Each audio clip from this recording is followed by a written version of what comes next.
Good morning प्रिय विद्यार्थियों, स्वागत है आपका मयंक सर एजुकेशन हब में। आज का हमारा टॉपिक है अम्ल, क्षारक और लवण। शुरुआत करते हैं बच्चों अम्ल से। आप जानते हैं कि अम्ल को क्या कहते हैं? हम एसिड कहते हैं। और अम्ल की उत्पत्ति लैटिन भाषा के एसिडस शब्द से हुई है, जिसका अर्थ क्या होता है? खट्टा। अर्थात वे पदार्थ जो स्वाद में कैसे होते हैं? खट्टे होते हैं। क्या कहलाते हैं बच्चों? अम्ल कहलाते हैं। क्या कहलाते हैं? अम्ल। तो वे पदार्थ जो स्वाद में कैसे होते हैं? खट्टे होते हैं। क्या कहलाते हैं? अम्ल कहलाते हैं। अब हम बात करते हैं इनके सामान्य गुणों की। तो आप जानते हैं कि पहला गुण क्या होगा कि वे पदार्थ जो स्वाद में क्या होंगे? खट्टे। तो ये स्वाद में कैसे होते हैं? खट्टे होते हैं। दूसरा क्या होता है कि यह नीले लिटमस पत्र को क्या कर देते हैं? लाल कर देते हैं। क्या कर देते हैं? लाल कर देते हैं। किसको? नीले लिटमस पत्र को क्या कर देते हैं? लाल कर देते हैं।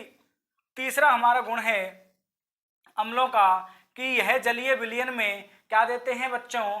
H+ आयन, या इसी क्या कहते हैं हम? प्रोटोन आयन, प्रोटोन या हाइड्रोजन आयन कहते हैं। तो याद रखिएगा, जलीय विलयन में H+ या प्रोटोन या हाइड्रोजन आयन देते हैं। कौन? अम्ल। अगला गुण होता है कि जब आप क्या लेंगे? इनका जलीय विलयन लेंगे। क्या लेंगे? जलीय विलयन लेंगे। तो इनके जलीय विलयन क्या होते हैं? विद्युत के क्या होते हैं? सुचालक होते हैं। क्या होते हैं बच्चों? सुचालक होते हैं। सुचालक का मतलब आप जानते हैं, जो धारा को क्या करते हैं? बहने देते हैं, आसानी से उसको प्रवाहित होने देते हैं। क्या कहलाएंगे? सुचालक कहलाते हैं। इनकी प्रकृति कैसी होती है? संक्षारक होती है। और हमने चैप्टर नंबर 1 में संक्षारक शब्द का मतलब समझ लिया था। तो याद रखिएगा कि इनकी प्रकृति कैसी होती है? संक्षारक होती है। अब हम बात कर रहे हैं अम्लों के उदाहरणों की। किसकी बात कर रहे हैं? अम्लों के उदाहरणों की बात कर रहे हैं। और याद रखिएगा, अम्लों के उदाहरणों को दो भागों में बांटा गया है। एक तो होते हैं कार्बनिक अम्ल और दूसरे कौन से होते हैं? खनिज अम्ल। क्या कह रहा हूं कि अम्लों के उदाहरणों को दो भागों में बांटा गया है। एक होते हैं आपके कार्बनिक अम्ल और एक होते हैं आपके खनिज अम्ल। हम सबसे पहले बात करेंगे कार्बनिक अम्लों की। इनके कुछ उदाहरण हैं और वो सुनिएगा कौन कौन से हैं। यहां से क्वेश्चन एग्जाम में पूछा जाता है। नींबू और संतरा, और नींबू और संतरे में कौन सा अम्ल पाया जाता है? सिट्रिक अम्ल पाया जाता है। बहुत बार पूछा गया क्वेश्चन है। तो याद रखिएगा कि नींबू और संतरे में कौन सा अम्ल पाया जाता है? सिट्रिक अम्ल पाया जाता है। दूसरा है हमारा इमली या अंगूर, और इमली और अंगूर में जो अम्ल पाया जाता है उसका नाम होता है टार्ट्रिक अम्ल। तीसरा होता है बच्चों हमारा आंवला, और आंवले में जो अम्ल पाया जाता है उसका नाम होता है एस्कॉर्बिक अम्ल। चौथा होता है टमाटर और पालक, और टमाटर और पालक में जो अम्ल पाया जाता है उस अम्ल का नाम है ऑक्जेलिक अम्ल। कौन सा अम्ल पाया जाता है? ऑक्जेलिक अम्ल पाया जाता है। अगला है आपका सिरका, और सिरके में जो अम्ल पाया जाता है उस अम्ल का नाम होता है एसिटिक अम्ल। कौन सा अम्ल होता है? एसिटिक अम्ल होता है।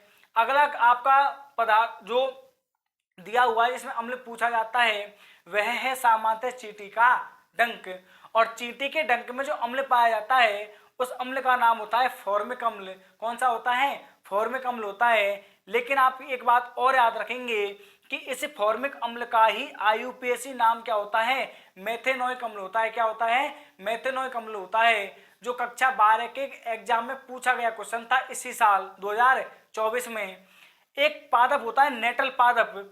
इस नेटल पादप की पत्तियों पर डंकनुमा बाल पाए जाते हैं। वह बालों में कौन सा अम्ल पाया जाता है?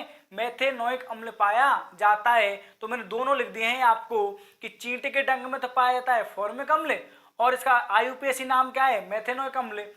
तथा नेटल पादप में भी कौन सा अम्ल पाया जाता है? मेथेनोइक ही अम्ल पाया जाता है। अगला आता है आपका गन्ने का रस, और गन्ने के रस में पाया जाता है बच्चों ग्लाइकोलिक अम्ल पाया जाता है। एक उदाहरण और याद रखेंगे आप, मूत्र, और मूत्र में जो सामान्यतः अम्ल पाया जाता है उसका नाम होता है यूरिक अम्ल। क्या होता है? यूरिक अम्ल। आज के इस क्लास में हमने अम्ल की परिभाषा पढ़ी और अम्ल के सामान्य गुणों के साथ साथ क्या पढ़ा? कुछ उदाहरण भी देखे। यह टॉपिक सभी प्रतियोगी परीक्षाएं, चाहे वो रीट हो चाहे पशु परिचर हो, और कक्षा 10 के लिए भी क्या है, महत्वपूर्ण है। यहां से हमेशा क्या पूछे जाते हैं, क्वेश्चन पूछे जाते हैं। ज्यादा से ज्यादा वीडियो को लाइक करें, शेयर करें और सब्सक्राइब करें, जिससे क्या हो, आपके साथ साथ आपके आगे साथी जो और साथी हैं उनको भी क्या मिल सके, इस ज्ञान की वृद्धि का क्या मिल सके, लाभ मिल सके।